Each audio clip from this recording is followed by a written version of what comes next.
तुम्हारा अन्नदाता, पग पग पर है संग तुम्हारे अन्नदाता।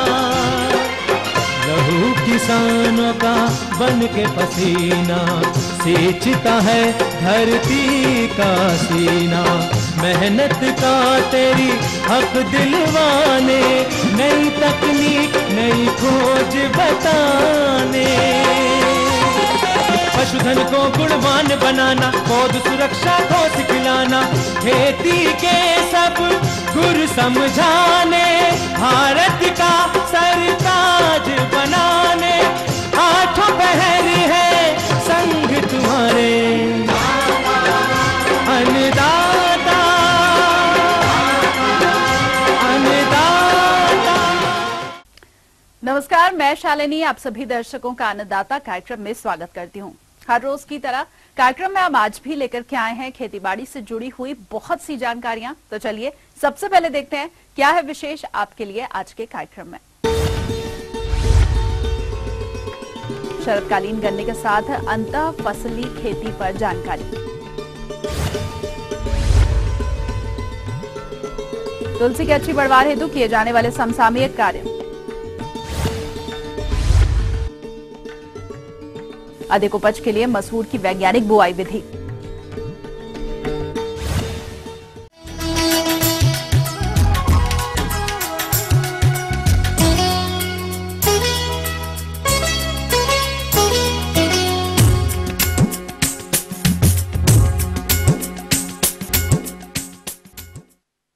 प्रदेश में जो किसान भाई शरतकालीन गन्ने की खेती की योजना बनाए हुए हैं, वो इसकी खेती और ज्यादा लाभकारी बनाने के लिए अंतः फसली के रूप में कौन कौन सी फसलों का चयन करें और उनकी बुआई कैसे करें, आइए जानते हैं कृषि ज्ञान केंद्र बरेली के डॉक्टर अजय सेन चौधरी से।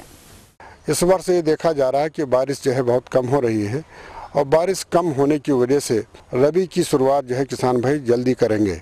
और रबी की शुरुआत जल्दी करने की जहाँ तक बात आती है, किसान भाई जो है पूरे इस क्षेत्र में देखा जाता है गन्ने की खेती किसान भाई खूब कर रहे हैं।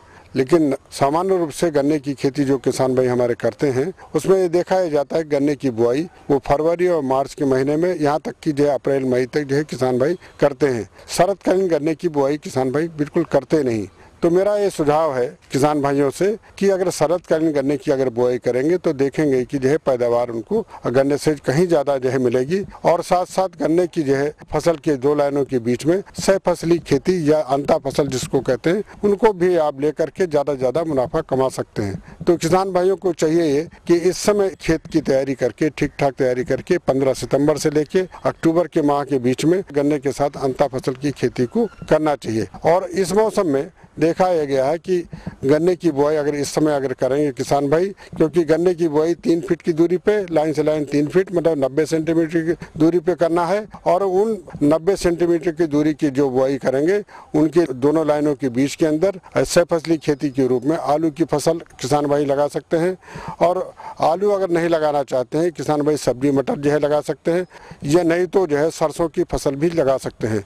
इनमें जो फसलें हैं, आलू की जो फसल है, आलू की फसल में किसान भाइयों को ये ध्यान रखना चाहिए जो जल्दी खुदने वाली प्रजातियां हैं उनका चयन करना चाहिए। उसमें प्रमुख रूप से कुफरी सूर्या एक ऐसी किस्म है जो गर्मी को सहन करने वाली प्रजाति है और जिसमें ज्यादा तापक्रम पर उनका अंकुरण खराब नहीं होता, कुफरी सूर्या ले सकते हैं। इसके अलावा जो जल्दी खुदाई करने वाली किस्म है कुफरी अशोका, कुफरी अशोका भी 70 से 80 दिन के अंदर जो खुद जाती है। कुफरी सूर्या और उससे थोड़ा सा पहले खुद जाती है, 70 दिन पे खुद जाती है। इसके अलावा कुफरी जवाहर भी किस्म है, वो भी जल्दी खुदती है, वो 100 दिन का समय लेती है। कहने का मतलब यह है कि 2.5 से 3 महीने के अंदर के समय में आलू की जो है खुदाई है काश्तकार करके और बाजार में बेच सकता है। तो देखा जाता है कि आलू जैसी जो है अगर फसल अगर अंता फसल के रूप में लेंगे तो बीज की मात्रा जो पूरे 1 हेक्टेयर में लगनी है तो बीज की मात्रा भी आधी लगेगी। और रही बात उर्वरक का, आलू की फसल कभी भी उर्वरक का पूरा प्रयोग नहीं करती है, वो गन्ने की फसल को जो है मिल जाता है और गन्ना भी जो है बहुत अच्छा होता है आलू की अंता फसल के रूप में। इसी प्रकार से सब्जी मटर की भी खेती जो है काश्तकार भाई हमारे कर सकते हैं।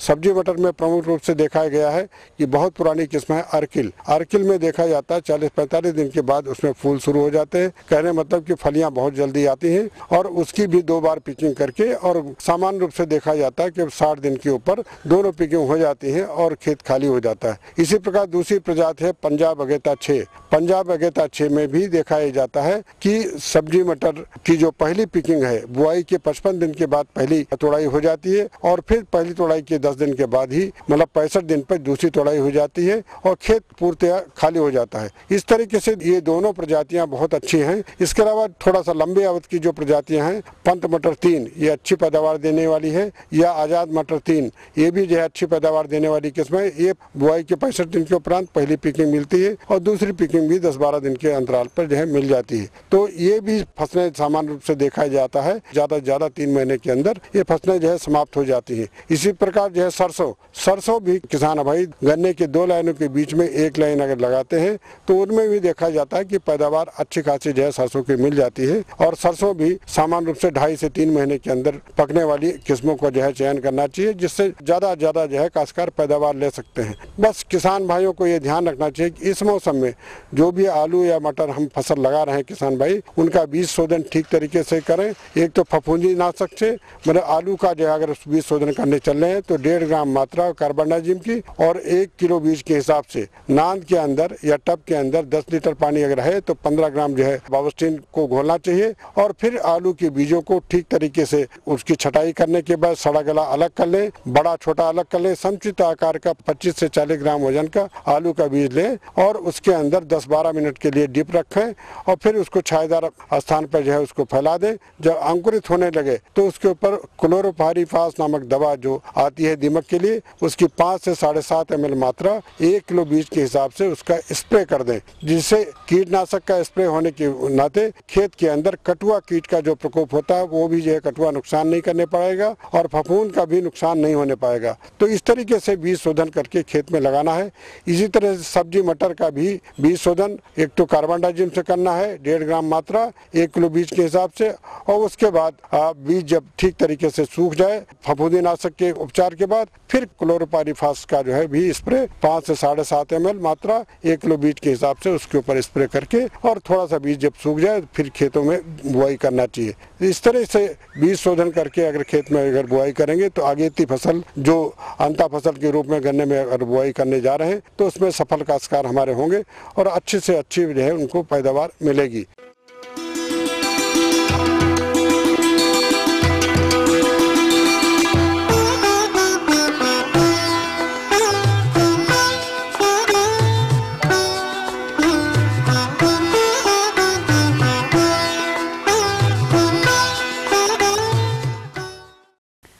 तुलसी एक औषधीय पौधा है और प्रदेश के कुछ किसान भाई इसकी व्यावसायिक खेती भी करते हैं।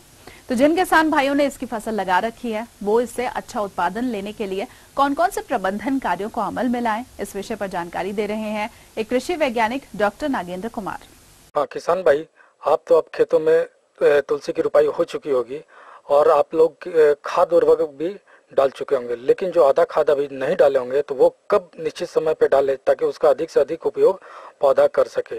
तो जैसा कि जो पहला खाद आपने डाला होगा अच्छी पैदावार के लिए, लेकिन जो आधी नाइट्रोजन की खाद बची हुई है उसको आप जो शेष मात्रा है उसको दो बराबर भाग में बांट लें और रोपाई के एक एक महीना के अंतराल पर उसको अपने खेत में डालें। इससे क्या होगा कि जो फसल की बढ़वार है वो अच्छी तरह होगी। मैं किसान भाई को सिंचाई के बारे में बता रहा हूँ कि तुलसी में यदि वर्षा का अभाव हो तो 1 महीना के अंतराल पर 2 सिंचाई करें। अगर अभाव नहीं हो खेत में तो सिंचाई की अति आवश्यकता नहीं होती है। इसके बाद मैं उनको बता रहा हूँ कि खरपतवार नियंत्रण कैसे करते हैं। अभी हम जान रहे हैं कि जो अभी हमारा तुलसी खेत में खड़ा है वो लगभग 20 से 25 दिन का हो गया होगा। तो इसके लिए आप एक निकौनी अवश्य करें रोपाई के 20 से 25 दिन के बाद, और यदि जरूरत लगे कि दूसरी निकौनी करना चाहिए तभी करें उसको। ऐसे तो हम जान रहे हैं कि तुलसी एक औषधीय पौधा है और इसमें बहुत कम रोग और कीट लगते हैं, परंतु अभी देखा गया है कि कभी कभी तुलसी में रस चूसने वाले कीट दिखाई देते हैं और ये फसल को काफ़ी क्षति पहुंचाते हैं। जैसे कि वो जो पत्ती होते हैं, फूल होते हैं, उसका रस चूस लेते हैं और वो सूखने लगता है, जिससे क्या होता है कि जो तुलसी के पत्ती या जो इन्फ्लोरेसेंस होती है उसमें जो तेल की मात्रा होती है वो कम होती चली जाती है और इसका बाजार भाव भी कम हो जाएगा। जब आप तेल निकालेंगे तो तेल कम निकलेगा। तो इसके लिए किसान भाई को मैं सलाह देना चाह रहा हूँ कि अगर आपके पौधे पर रस चूसने वाली कीट दिखाई दे तो आप नीम ऑयल जो होता है उसका प्रयोग करें और इसका प्रयोग करना है 1 मिलीलीटर नीम ऑयल को 1 लीटर पानी में घोलकर उसका छिड़काव करें 15 दिन के अंतराल पर। दूसरा है, इसके बाद आता है फसल सुरक्षा चक्र के बाद फसल कटाई, क्योंकि तुलसी में जो हम फसल लगाते हैं वो मुख्यतः लगाते हैं उसके तेल के लिए। तो तेल की मात्रा कब फसल में सबसे अधिक होगी उसकी मैं आपको जानकारी बताता हूं और उसी समय आप फसल काटें ताकि अधिक से अधिक तेल आपके तुलसी के पौधा से निकल सके। तो तुलसी की कटाई के लिए रोपाई के 80 से 90 दिन के भीतर फसल को काट लेना चाहिए। कटाई कब करना है? कटाई आपको उस समय करना है जब अभी आप देख रहे हैं कि चमकीली धूप के दिन में ही कटाई करें ताकि जो तेल की उत्तम क्वालिटी है वो उस समय बरकरार रहती है। कटाई उस समय करें जब आप देखेंगे कि तुलसी में 80 से 90 के दिन के बीच में फूलों का आना और बीज बनना प्रारंभ हो जाता है। तो इस स्थिति में जब आप कटाई करते हैं तो आपको अधिक से अधिक तेल की पैदावार उस तुलसी के पौधे से मिलती है। और कटाई करने में एक ध्यान रखें विशेष कि जब भी आप कटाई करें जमीन से लगभग 15 से 20 सेंटीमीटर ऊपर कटाई करें ताकि भविष्य में अगर दूसरी कटाई करना हो तो उस पौधे से हम ले सकते हैं। तो मैं जो अभी ये सारा चीज़ बताया, फसल कटाई, फसल सुरक्षा चक्र, सिंचाई और खाद उर्वरक, इन सभी का अगर आप ध्यान रखेंगे तो अभी जो आपके खेत में फसल खड़ा है उससे आप अच्छी फसल ले सकते हैं और आपका जो पैदावार है अच्छा होगा। तो ये थी कुछ उपयोगी जानकारियां। अब लेंगे एक छोटा सा ब्रेक, जल्द हाजिर होंगे, आगे भी आपको देंगे कई महत्वपूर्ण जानकारियां। तो आप बने रहिए हमारे साथ। अधिक उपज के लिए मसूर की वैज्ञानिक बुआई विधि।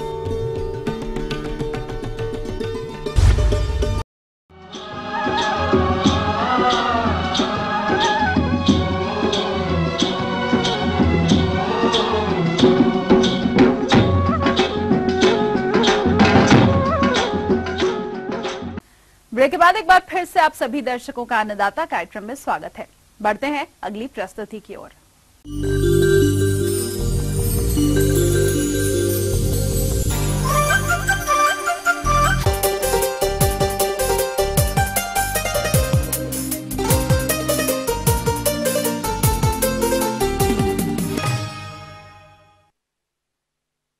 हमारे प्रदेश के जो किसान भाई मसूर की खेती करना चाहते हैं, वर्तमान समय में इसकी बुआई के लिए उपयुक्त समय चल रहा है और इससे अधिक उपज लेने के लिए जरूरी है कि वो मसूर की अधिक उपज देने वाले किस्मों का चुनाव करें तथा इसकी बुआई वैज्ञानिक तकनीक से करें।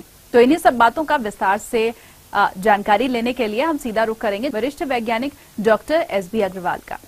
हमारे किसान भाई इस समय जब रबी की सीजन शुरू हो रहा है, इस समय कुछ भाई मसूर की बोनी करने जा रहे होंगे और उन्हें किस तरीके से अपने खेत में मसूर की बोनी करना चाहिए जिससे अधिक से अधिक उत्पादन मिल सके। हमारे किसान भाइयों को एक सुझाव है कि हमें खेत की तैयारी करना है।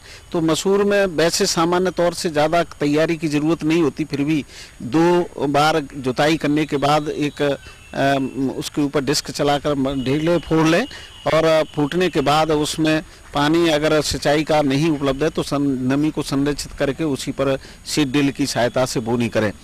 इसके बाद हमें एक चीज़ और विशेष तौर से ध्यान रखना है, इसमें जो भी प्रजाति हमें कौन सी लगाना है, इनकी प्रजातियों का चयन करना चाहिए।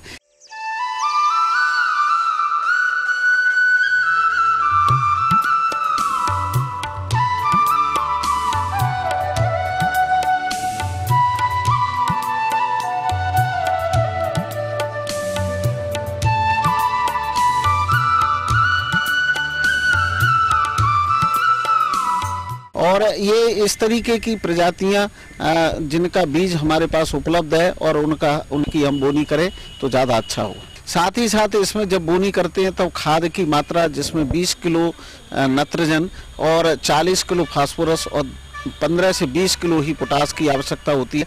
अगर इसमें जो गंधक है, सल्फर है, इसको भी हमें देना आवश्यक होता है। जो भी सल्फर उपलब्ध है 12 किलो प्रति एकड़ के हिसाब से डालें और फिर बोनी करें।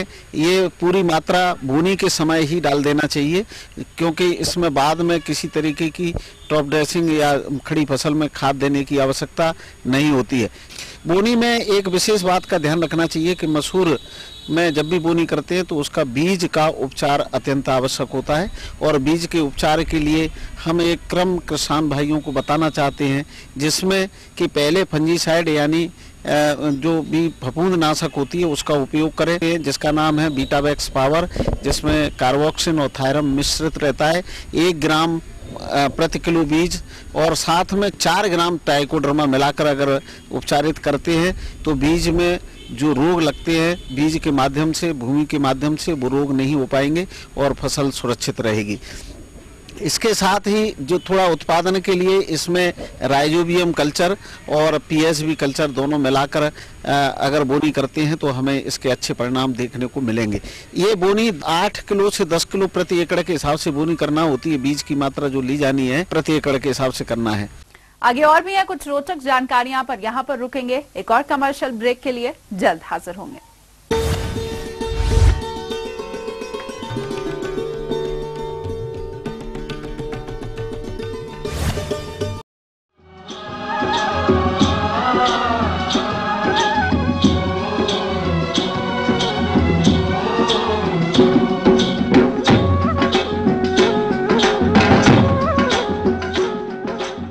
ब्रेक के बाद आप सभी दर्शकों का एक बार फिर से स्वागत है, और चलिए अब रुख करते हैं अगली कड़ी की ओर।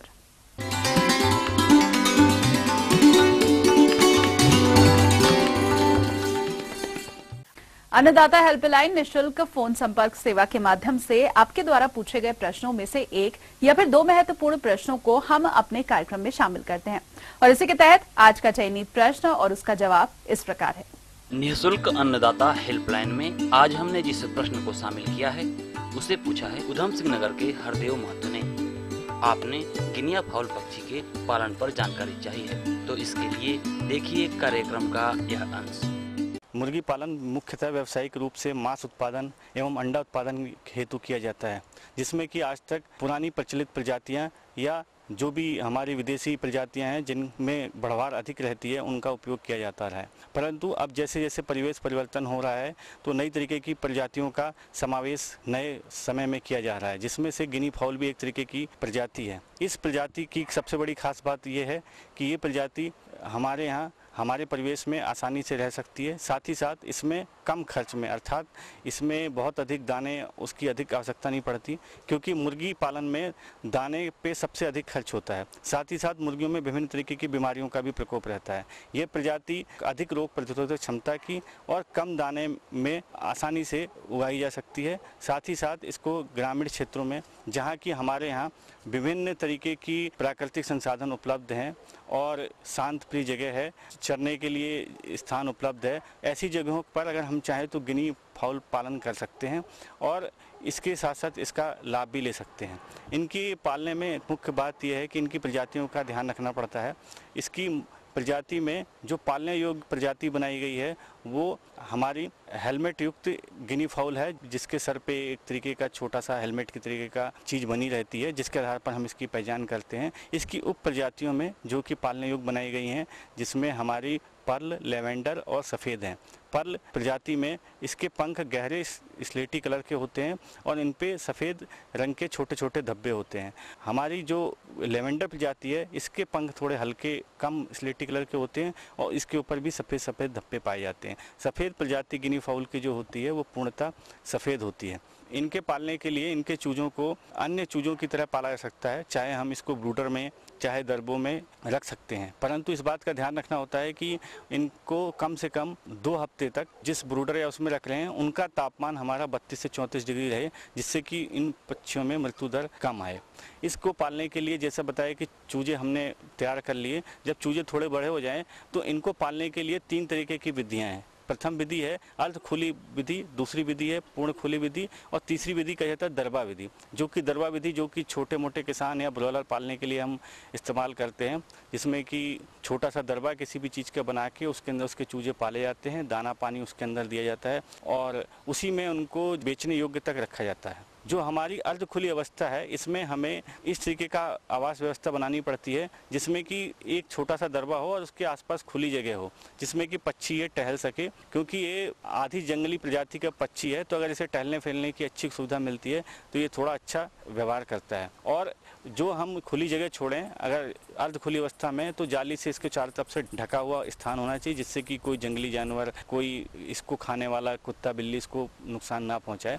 इस विधि में हमें ये फ़ायदा रहता है कि वो मुर्गी हमारे आसपास ही रहती है और कम स्थान में इसको रख सकते हैं। लेकिन क्योंकि हम पर्वतीय क्षेत्रों में प्राकृतिक संपदा की कमी नहीं है, साथ ही साथ यहाँ पे स्थान भी पर्याप्त मात्रा में उपलब्ध है, तो इसे अन्य भेड़ बकरियों की तरह इसे चराई अवस्था में भी रखा जा सकता है, जिसे कि हम खुली अवस्था बोलते हैं। अर्थात कि अगर हम इसे खुले रूप से चराने के लिए झुंडों में ले जा सकते हैं, और ये प्रायः देखा गया है कि 500 से 600 पक्षी को चराने के लिए 1 एकड़ अगर ज़मीन हो तो वो पर्याप्त रहती है। और चराने के लिए जब हम अपनी फसलें काट लें तो उसके उपरांत इन पक्षियों को हम उस क्षेत्र में चरा सकते हैं। तो ये क्या करते हैं, जो हमारे फसलों के जो गिरे दाने हैं जो कि अब इस्तेमाल में नहीं आ सकते थे उनको खाते हैं, साथ ही साथ जो खरपतवार हैं उनको खाते हैं, और कीड़े मकोड़े हमारे जूं किल्ली इन सब का भी भक्षण ये करते हैं। तो एक तरीके से कह सकता है कि वातावरण में को अच्छा रखने के लिए भी सहयोग करते हैं। और शाम को इनको जो हमने इनका आवास से दरबा बनाया है, ये शाम को धीरे धीरे हमारी ट्रेनिंग के उपरांत क्या करते हैं कि ये शाम को अपने आप ही उस स्थान पर आ सकते हैं। इसके साथ साथ क्योंकि इसमें रोग प्रतिरोधक क्षमता अधिक है, और ये जैसे एक रानीखेत बीमारी जिसमें कि बहुत अधिक मुर्गियां मरती हैं, लेकिन इसकी सहनशीलता उसके प्रति अच्छी पाई गई है। इसके उपरांत इसका खाना पानी अगर हम चाहें तो केवल हम अपने घरेलू घर के पिछवाड़े के अनुसार जो भी उपलब्ध हो, बचा खुचा अनाज, घर का जूठन फूटन खिला के ही पाल सकते हैं। और अगर हम इसको व्यावसायिक रूप से करना चाहते हैं कि सही समय से इसका मांस मिल जाए, तो हमें इसको उसके आहार को शुरुआत में जैसे स्टार्ट से 4 सप्ताह तक का आहार, उसमें इस बात का ध्यान रखना होता है कि उसमें जो प्रोटीन की मात्रा अच्छी होनी चाहिए, यानी कि 25 से 28% तक का प्रोटीन उसमें हम देते हैं, जिससे कि वो 1 महीने में अच्छी बढ़वार पैदा कर ले। उसके बाद हम ये देखते हैं कि 22 से 25% का प्रोटीन ग्रोवर अवस्था में, अर्थात कि अगर जब हमारा मुर्गियां 1-1.5 महीने से ऊपर की हो जाएं तो ग्रोवर वाला आहार उनको दिया जाता है 1 महीने के ऊपर। और जब ये मुर्गियां 2 महीने से ऊपर हो जाती हैं तो उसके उपरांत हम इन्हें चाहें तो इनको कम प्रोटीन का आहार, जिसमें कि 18 से 22% तक का प्रोटीन हो, उसको देकर हम इनका उत्पादन कर सकते हैं। साथ ही साथ इनको ऊर्जा के रूप में मक्का दी जा सकती है। जहां मक्का उपलब्ध ना हो वो कृषक अपने घर में जो मड़ुआ माजरा या इस तरीके की गेहूं, दला हुआ अनाज अगर कुछ है तो उसको भी आवश्यकता अनुसार उपलब्ध करा सकते हैं। परंतु छोटे बच्चों को शुरुआत में विटामिन और मिनरल्स का पानी में डाल के दे सकता है या उसको दाने में मिला के भी खिला सकते हैं, जिससे कि उनकी बढ़वार अच्छी हो। इसके उपरांत देखा गया है कि ये 2.5 से 3 महीने के उपरांत ये 1 किलो के हो जाते हैं और मार्केट में बेचने योग्य हो जाते हैं। इनके मांस का रंग अन्य मांसों की तुलना में अधिक गाढ़ा और थोड़ा लाल होता है, जिससे कि लोग इस मांस को अधिक पसंद करते हैं। इसका फ्लेवर भी अन्य मांसों की तुलना में अच्छा होता है। अगर हम देखें कि अपने स्वास्थ्य की दृष्टि से एक खास बात यह है कि इसके मांस में कोलेस्ट्रॉल और साथ ही साथ नमक की मात्रा कम होती है। तो जिन लोगों को हृदय की दिक्कत है उनके लिए भी ये एक अच्छा तरीके का लाभकारी सिद्ध होता है। इसी कड़ी में जिस दूसरे प्रश्न को शामिल किया गया है उसे पूछा है नगरा बलिया के दिनेश लाल ने। आपने सरसों की बुआई तकनीक पर जानकारी चाहिए है, तो इसके लिए देखिए कार्यक्रम का यह अंश। ऐसे किसान भाई जो खरीफ में अपने खेतों में धान नहीं ले पाए या कोई अन्य फसल थी उसमें नुकसान हो गया, उसे नहीं ले पाए, या सब्जी की फसल से खाली खेत, किसी अन्य फसल से खाली खेत, या आपका पड़ा हुआ खाली खेत, ऐसे खेतों में किसान भाई चाहें तो सरसों की खेती सफलतापूर्वक कर सकते हैं। सरसों की फसल करने से पहले किसान भाइयों को 2-4 पहलुओं पे ध्यान देना होगा। एक तो सर्वोत्तम प्रजाति का चयन जो कि कम समय में पकने वाली हो, और बुवाई का समय। देखिए इस समय बुवाई का जो समय है इसका वो सितंबर का दूसरे पखवाड़े से लेकर अक्टूबर का प्रथम पखवाड़ा है। 15 अक्टूबर तक हर हालत में सरसों की बुवाई कर दें। इसमें जब फर्टिलाइजेशन की बात आती है तो 120 किलोग्राम से 150 किलोग्राम मिट्टी के आधार पर नाइट्रोजन 40-50 किलोग्राम फास्फोरस और इतना ही पोटास के साथ साथ 25 किलोग्राम जिंक सल्फेट और 25 किलोग्राम सल्फर 15 बीघे में आप बुवाई करते समय अंतिम जुताई पर अवश्य मिला दें। प्रजातियों के चयन के बारे में बता दें कि जो लंबी अवधि की जो प्रजातियां हैं उनको छोड़ दें तो कम अवधि की प्रजातियां जैसे पूसा सरसों 27 है, पूसा सरसों 28 है, पूसा जय किसान है, पूसा अग्रणी है या पीली सरसों की प्रजाति हयोला है, पंथ पीली सरसों 1 है, रागनी है। ये प्रजातियां 100 से 125 दिन के बीच पकती हैं और कुछ प्रजातियां 90 दिन में भी पक जाती हैं जैसे पंथ पीली सरसों 1। इन प्रजातियों की बुवाई करने से पहले आप बीज का उपचार अवश्य कर लें। इसमें कार्बेंडाजिम की 2 ग्राम मात्रा प्रति किलोग्राम बीज और मेटालॉक्सिल की मात्रा 1 ग्राम प्रति किलोग्राम बीज की दर से इसका बीज उपचार कर दें। बुवाई करते समय ध्यान ये रखें कि लाइन से बुवाई करें, जिसमें 45 से 60 सेंटीमीटर लाइन से लाइन की दूरी और 25 से 30 सेंटीमीटर पेड़ से पेड़ की दूरी रखें। और अगर लंबी अवधि की प्रजातियां आप बो रहे हैं तो 45 सेंटीमीटर पेड़ से पेड़ की दूरी और 60 सेंटीमीटर लाइन से लाइन की दूरी रखें।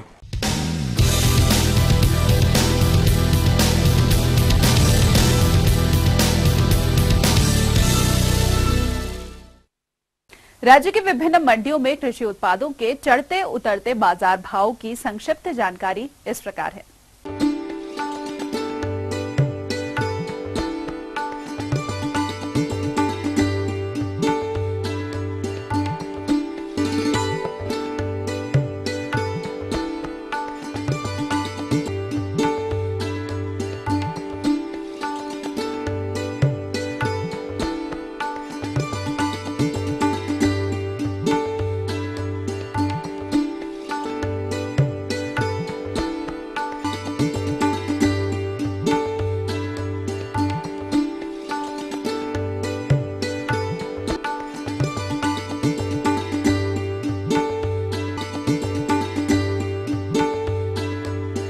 हम ये उम्मीद करते हैं कि आज का कार्यक्रम आप सभी दर्शकों के लिए उपयोगी रहा होगा। किसान भाइयों, अन्नदाता आपकी सेवा के लिए संकल्परत है। कृषि संबंधित समस्या और सुझावों के लिए आप हमें इस पते पर संपर्क कर सकते हैं।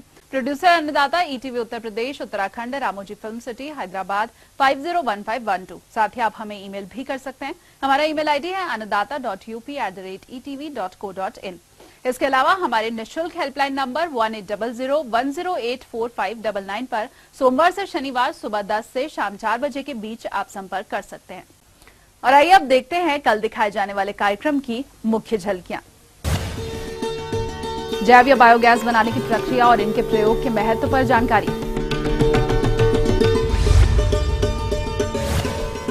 गुणवत्ता युक्त अधिक उपज के लिए ग्लैडियोलस की बुआई पर जानकारी। तो फिलहाल अन्नदाता की पूरी टीम को दीजिए इजाजत। कल फिर से इसी समय आपसे मुलाकात होगी कृषि संबंधित कुछ और रोचक जानकारियों के साथ। नमस्कार।